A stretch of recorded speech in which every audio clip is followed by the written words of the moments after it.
Halo bosku semuanya, Assalamualaikum warahmatullahi wabarakatuh. Dan jumpa lagi sama saya Samudin di Karisma Channel tentunya.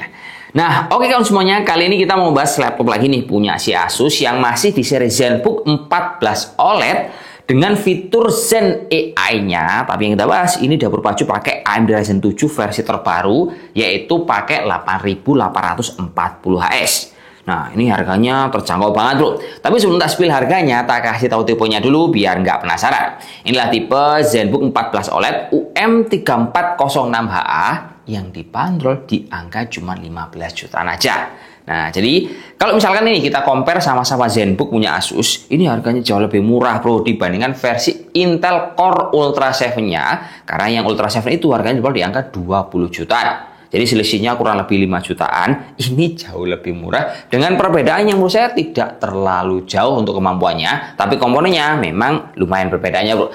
Nah, kalau perbedaannya itu kalau bisa lihat dari tabel seperti ini, kalau Ultra 7 dia akan pakai RAM 32GB, penyimpanan 1 TB, kemudian layarnya itu pakai resolusi 3K. Sementara kalau untuk versi yang AMD Ryzen, dia ini pakai RAM 16GB, penyimpanan 512 dan layarnya ini dia pakai Full HD di angka 1920x200. Jadi resolusinya WUSGA. Nah, menurut saya kalau cuma perbedaannya itu doang dan selisihnya 5 juta rupiah, yang mendingan kita beli AMD, bro, dibandingkan versi Intel Ultra 7 yang harganya di atas 20 juta rupiah. Karena gini, bro, kalau kita lihat dari segi kemampuan, kan AMD Ryzen 7 8840HS dia ini punya eGPU yang serinya AMD Radeon 780M. Nah, VRAM ini, bro, kita masih bisa nyeting untuk ditingkatkan di dalam settingan My Asus. Jadi, secara kinerja ini mirip-mirip sama seperti software punya di Lenovo Vintage atau di BIOS-nya, yang dimana VRAM-nya itu bawaannya kan sebenarnya kecil, bro, cuma 512 MB, tapi bisa kita tingkatkan lebih tinggi. Dan di Asus ini, kita bisa meningkatkan mulai 1 GB sampai 8 GB, dan ini kita bisa menyesuaikan sesuai kebutuhan teman-teman. Karena pada dasarnya, di fitur ini kan namanya adalah Memory Allocate to GPU, yang dimana nanti memori kalian akan dialokasikan untuk GPU supaya kinerjanya itu lebih proper yang mana untuk kebutuhan apa. Misalkan ini, teman-teman kebutuhannya untuk render di Adobe Premiere. Nah, itu kan yang sering bekerja untuk rendernya adalah GPU-nya. Nah, ini penting untuk kalian tingkatkan sampai 8 GB. Tapi kalau teman-teman cuman kebutuhannya untuk browsing atau kalian ngerjain tugas yang lain-lain, yang penting kalian setting ke otomatis saja, bro. Nanti secara sistem defaultnya itu dia akan mengolah sendiri antara memori dan VGA yang bekerja di mana. Karena dalam prosesor ini dia juga punya NPU yang memang bekerja untuk mengatur hal tersebut. Terus laptop ini kalau kita bongkar bagian dalamnya juga, dia itu kan memiliki single fan, single exhaust, dan memang kekurangannya seri ZenBook, RAM-nya ini nggak bisa di-upgrade alias tersolder meskipun pakai DDR5. Jadi memang pilihannya kalau kalian mau cari yang RAM gede, ya harus naik ke versi Intel Core Ultra 7 tadi. Dengan catatan harganya 20 jutaan. Tapi yang jelas laptop ini kalau kita lihat fitur unggulan di bagian dalamnya, bro, dia ini punya baterai yang gede banget. Ini baterainya jumbo, lebih besar daripada baterainya gaming karena kapasitasnya 75 Wh dan baterai ini mampu bertahan di angka 17 jam sesuai informasi yang ada di website resminya si Asus. Kemudian, selain dia baterainya ini awet, bro, dia juga memiliki fitur fast charging. Jadi dari 0 sampai 50%, kita cuma ngecas selama 60 menit nggak sampai, itu baterainya udah separuh penuh itu terisi. Nah, kemudian untuk suhunya laptop ini juga termasuk stabil, nggak terlalu panas. Karena pas kita tes pakai thermal kamera untuk kebutuhan render ataupun bermain game, dia ini suhu mentok maksimalnya hanya menyentuh di angka 49 derajat Celcius. Nah, ini saya bisa bilang suhunya menurut saya termasuk adem karena mengingat ini hanya pakai single fan doang. Jadi kalau kalian pakai buat ngapain-ngapain, ini akan nyaman, terus harganya juga ini sangat affordable sekali. Lanjut, kita geser ke bagian layar. Nah, laptop ini kalau kita lihat, dia kan ukuran layarnya standar, bro, ya, 14 in. Tapi karena ukurannya begitu compact, jadi kayak seperti terlihat ukuran lebih kecil, yaitu 13 in. Dikarenakan bezelnya itu tipis di semua sisi. Kiri tipis, kanan tipis, atas tipis, bagian bawah juga tidak tebal. Jadi enak sekali pandangannya. Namun meskipun bezelnya tipis, di bagian si atas bezelnya ini masih memiliki kamera yang bisa berfungsi ganda, yaitu selain untuk kebutuhan meeting online, kameranya juga bisa berfungsi untuk kalian login dengan ada tombol privacy di bawah sini, bro, dengan gambar yang cukup jernih, yang otomatis ini akan membuat kebutuhan teman-teman buat produktif, entah itu buat meeting, plus ada fitur AI-nya. Jadi teman-teman bisa semacam kayak membuat gambar kalian semakin cerah, ada background blur, dan juga untuk AI noise cancellingnya semuanya bisa kita manfaatkan lewat fitur fitur-fitur premium yang ada di ZenBook ini.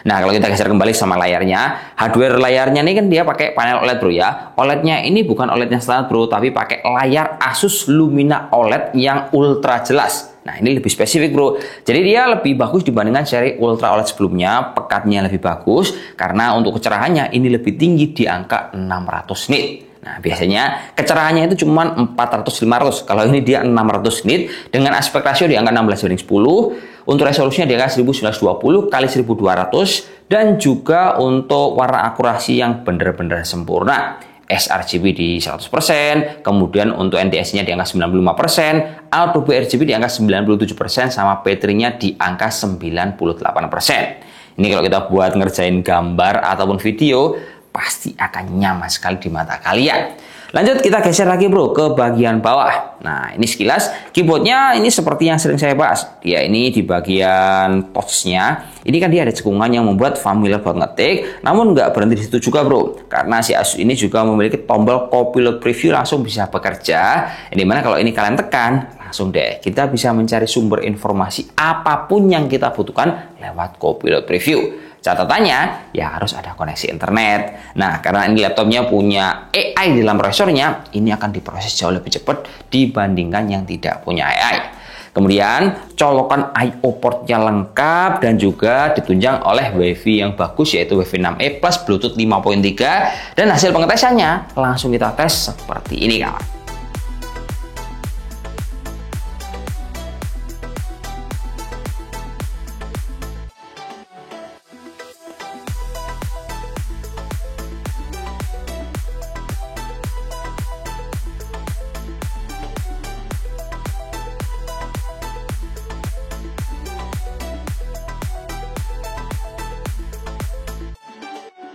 Lanjut bro, kita mau spill informasi seputar fitur-fitur premium yang hanya ada di seri ZenBook kasta tertinggi seperti ini. Contohnya, yang pertama adalah settingan memori allocate to GPU yang ada di settingan device setting di My Asus. Nah, sebenarnya secara highlight ini udah kita bahas, tapi gampangnya itu adalah di memori allocate to GPU kita bisa memaksimalkan VRAM-nya dan disetting sesuai dengan kebutuhan masing-masing. Terus untuk settingan yang kedua adalah settingan target mode.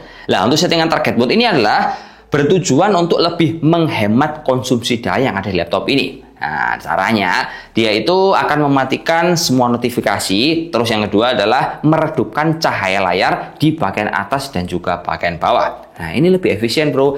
Dan settingan ini nggak akan kalian temukan di seri ZenBook yang model-model biasa. Terus yang terakhir adalah settingan lampu backlight yang bisa kita setting otomatis ketika di area yang gelap ataupun terang. Nah, inilah 3 buah highlight yang perlu kita infokan sama teman-teman ketika beli produk ini. Dan yang jelas harganya menurut saya cukup affordable sekali dengan fitur-fitur yang premium kayak gini. Kemudian yang terakhir yang belum saya infokan adalah ini laptop juga memiliki case yang sudah standar sertifikasi 810H military grade, yang artinya sudah tahan goncangan, tahan suhu ekstrim yang tinggi, rendah, hingga tes jatuh. Ini sudah ready untuk kalian bawa kemana-mana. Sebab case-nya ini dia berbahan full material dari aluminium.